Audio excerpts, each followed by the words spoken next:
ये वीडियो मैं उन बच्चों के लिए बना रहा हूँ जो EMRS 2025 में हॉस्टल वार्डन की प्रिपरेशन कर रहे हैं। तो वीडियो में आगे हम ये जानेंगे कि आपको सब्जेक्टिव आंसर राइटिंग में किस तरीके के क्वेश्चंस पूछे जा सकते हैं। बट उससे पहले हम हॉस्टल के स्ट्रक्चर के बारे में थोड़ा सा जानेंगे कि हॉस्टल कैसे काम करता है, हॉस्टल फंक्शन कैसे करता है। तो एक हॉस्टल का जो मेन एक तरीके से इंचार्ज होता है, हेड होता है, वो होता है उसका एडमिन वार्डन, उसको बोलते हैं एडमिन वार्डन। बाकी एक काउंसिल ऑफ वार्डन्स होती है, मतलब कई सारे वार्डन का ग्रुप होता है जिसको हेड करता है एक कोई वार्डन जिसका नाम होता है, इसको बोलते हैं हम ऑफिशियल डेजिग्नेशन से एडमिन वार्डन। ओके, नाउ उसके बाद और कुछ 3-4 छोटे, मतलब उनसे जस्ट नीचे कुछ वार्डन आते हैं। ये लोग मिल के हॉस्टल की हर एक रिस्पॉन्सिबिलिटी को निभाने की जिम्मेदारी रखते हैं।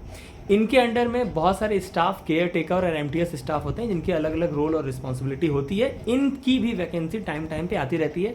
जब भी इसकी वैकेंसी आएगी इस चैनल पे आप लोगों को इन्फॉर्म कर दिया जाएगा। नाउ अब हम जानेंगे कुछ केस स्टडीज़ के बारे में कि क्या क्या प्रॉब्लम्स आती है और उनको कैसे सॉल्व किया जाता है या कैसे सोचना है हमें। ओके, हम सोचना सीख गए, हॉस्टल में अपने आप को फील किया कि एक सरकारी हॉस्टल में हम रह रहे हैं, क्या प्रॉब्लम आ रही है, हम आसानी से बहुत सारे सवालों के जवाब दे जाएंगे।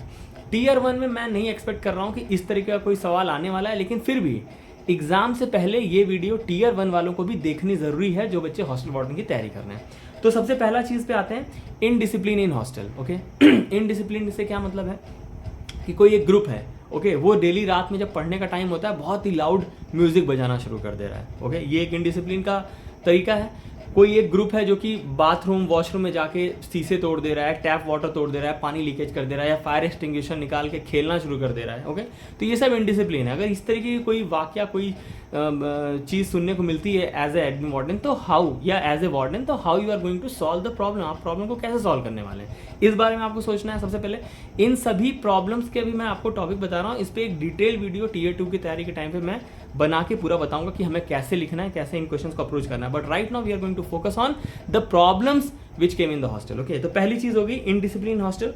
दूसरा आ गया कि फूड कंप्लेंट बहुत होता है। जो भी बच्चे ग्रुप में जब खाना खाते हैं, मास में डेली एक मेनू के हिसाब से खाना बनता है, तो कंप्लेंट्स आती हैं। तो उसको as a warden how you are going to solve that problem, food complaint जो बच्चों का है उसको आप कैसे सॉल्व करोगे। नंबर 3 आता है रैगिंग, बहुत ही कॉमन है। रैगिंग को कैसे आप रोकोगे। तो रैगिंग देखो, दो चीज़ें होती हैं, आपको ध्यान रखना है। एक, रैगिंग हो गई है, how we are going to take the decision. Ragging हुई नहीं है, प्रिकॉशनरी मेजर्स आपको क्या क्या लेने हैं। इस पे तो 100% मैं श्योर हूँ कि एक क्वेश्चन तो आएगा ही आएगा आपका Tier 2 में।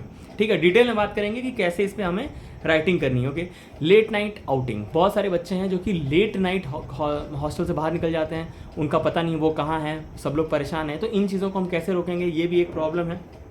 ओके, एक रूम में दो बच्चे रह रहे हैं, दोनों की आपस में नहीं जम रही है, दोनों में लड़ाई हो गई। How as a warden how you going to solve the problem, इस प्रॉब्लम को आप कैसे सॉल्व करेंगे, ठीक है, कैसे लिखेंगे।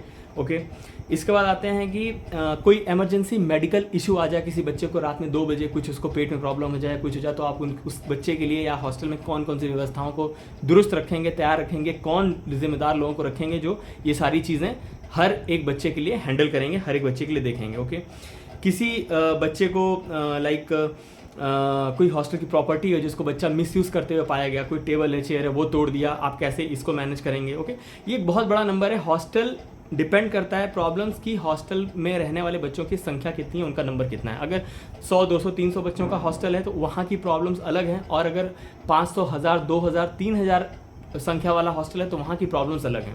ओके, तो इस तरीके से जब हम प्रॉब्लम्स के बारे में देखेंगे तब हम समझ पाएंगे कि एक हॉस्टल कैसे फंक्शन करता है, और ये हमें हेल्प करने वाला सीधे आंसर राइटिंग में। ओके, ये जो मैंने सारी एक डिस्क्रिप्टिव क्वेश्चंस प्रॉब्लम्स आपको बताई हैं हॉस्टल की, ये इस पर हम एक डिटेल्ड वीडियो करेंगे, बट Tier 1 के एग्जाम के बाद।